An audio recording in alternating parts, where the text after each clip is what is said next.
কিছুমান কথা ধাৰণা বা সংজ্ঞা যে সময়ৰ লগে লগে পৰিৱৰ্তন হয় সেয়া আমি বহু ক্ষেত্ৰত দেখা পাই আহিছোঁ। গতিকে নিজক সলনি কৰি লাভ নাই। যেনে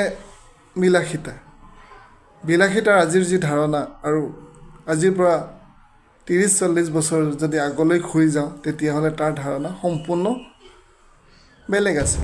যেনে 60 দশকত বিলাসিতা মানে আছিল গাড়ী কিনিব পৰাটো। আকৌ তাৰ 10 বছৰ পিছত মানে 70 দশকত বিলাসিতা মানে হ'ল টিভি ছেট কিনিব পৰা, মানে টেলিভিশ্যন কিনিব পৰাটো। আৰু 80 দশকত আহোঁতে টেলিফোন কিনিব পৰাটো আছিল বিলাসিতা। 90 দশকত সেইদৰে কম্পিউটাৰ কিনিব পৰাটো। আৰু এতিয়া যদি পাকৈত ৰান্ধনীয়ে ৰন্ধা সুখাদ্য খাই নদীৰ বুকুত জাহাজেৰে ভ্ৰমি ফুৰে, সেইটো বিলাসিতা হ'বনে নহ'ব?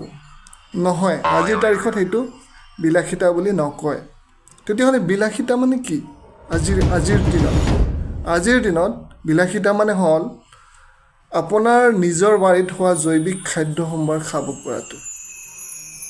আপোনাৰ ঘৰত কেইবামহলীয়া কোঠাত উঠিব পৰা লিফ্ট থকাটো এতিয়া আৰু বিলাসিতা নহয়। বৰঞ্চ 3-4 মহললৈ আপুনি অকণো অসুবিধা নোহোৱাকৈ নিজে খোজকাঢ়ি উঠিব পৰাটো হৈছে বিলাসিতা। আপোনাৰ ঘৰত থকা প্ৰকাণ্ড ফ্ৰিজটো এতিয়া আৰু বিলাসিতা হৈ থকা নাই। বৰঞ্চ দিনত 2-3 বাৰ সজীৱ পাচলিৰে ৰন্ধা খাদ্য খাব পৰাটোহে এতিয়া বিলাসিতা। আপোনাৰ ঘৰত থকা থিয়েটাৰ ব্যৱস্থাটোৰে আপুনি ঘৰত বহি হিমালয় পৰ্বতমালা আহৰণ কৰাৰ দৃশ্য উপভোগ কৰাটো এতিয়া আৰু বিলাসিতা নহয়। এতিয়া বিলাসিতা হ'ল আপুনি আপোনাৰ নিজা শাৰীৰিক ক্ষমতাৰে হিমালয় পৰ্বত বগাব পৰাটোহে।